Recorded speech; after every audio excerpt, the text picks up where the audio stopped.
बहुत समय पहले की बात है। भारतवर्ष के दक्षिणी भाग में अरबद नाम का एक राज्य हुआ करता था। इस राज्य पर सुंदरसेन नाम का एक निषाद राजा शासन करता था। निषाद जाति को उस समय समाज में एक नीची जाति माना जाता था और सुंदरसेन भी कोई महान या पुण्यात्मा राजा नहीं था। वो अक्सर क्रूरता से प्रजा पर शासन करता, शिकार करता और धर्म से दूर ही रहता। वो भगवान को नहीं मानता था, न ही किसी पुण्य कार्य में रुचि रखता था। उसका जीवन भोग विलास और पापों में डूबा हुआ था। लेकिन कहते हैं ना, माइनस जिस पर भोलेनाथ की कृपा हो जाए उसके पाप भी पुण्य बन जाते हैं। एक दिन राजा सुंदरसेन अपने शिकार के कुत्तों के साथ घने जंगल में निकला।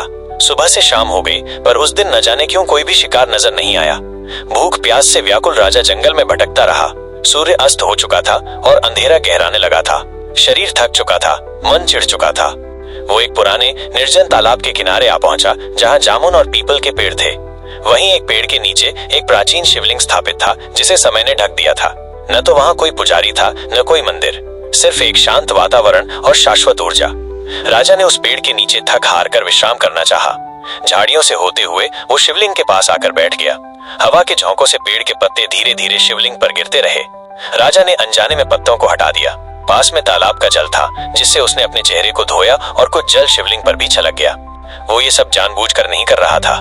उसके मन में कोई श्रद्धा नहीं थी, लेकिन उसी क्षण वो उठकर खड़ा हुआ और उसके हाथ से तीर नीचे गिर गया।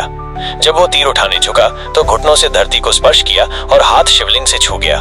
शिवलिंग को स्पर्श करना, जलाभिषेक करना और बेलपत्र व पत्तों को हटाना, ये सब शिव पूजन के ही अंग माने जाते हैं। रात भर वो वहीं रुका रहा। नींद उसे नहीं आई। वो कभी इधर घूमता, कभी उधर। बीच बीच में तालाब से जल लेकर अपनी प्यास बुझाता और उसी हाथ से जल शिवलिंग पर गिरता।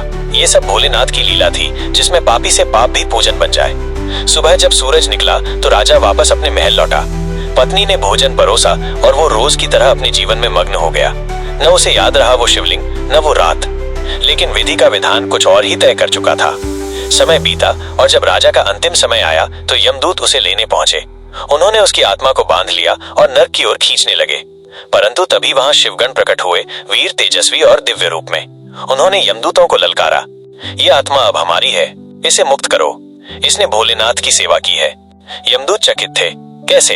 ये तो पापी है, इसने शिव का नाम तक नहीं लिया। तब शिवगण बोले, उसने अनजाने में किया, पर किया तो शिवाभिषेक ही था। शिवलिंग को स्पर्श किया, जल चढ़ाया, रात्रि जागरण किया, यही तो शिव पूजन है। शिव सिर्फ भाव के भूखे नहीं, वो संयोग को भी स्वीकारते हैं।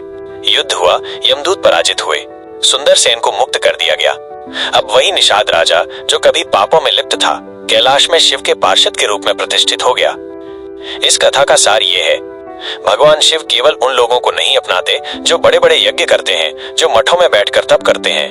वे उस अनजाने व्याध को भी अपना लेते हैं, जिसने अनजाने में शिवलिंग पर जल चढ़ाया।